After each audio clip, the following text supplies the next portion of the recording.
The Industrial Revolution brought transformative changes to manufacturing.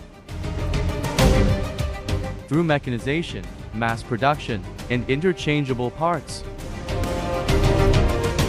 steam engines and machinery replaced manual labor, greatly boosting production efficiency, particularly in textiles.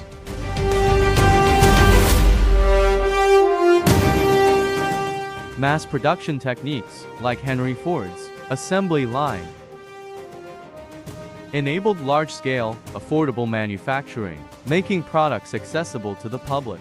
Interchangeable parts, introduced by Eli Whitney, standardized components, easing assembly and repair and lowering costs. Technological advancements, including electrification, allowed continuous production, while scientific management principles improved efficiency. Together, these innovations laid the foundation for modern manufacturing, driving economic and industrial growth.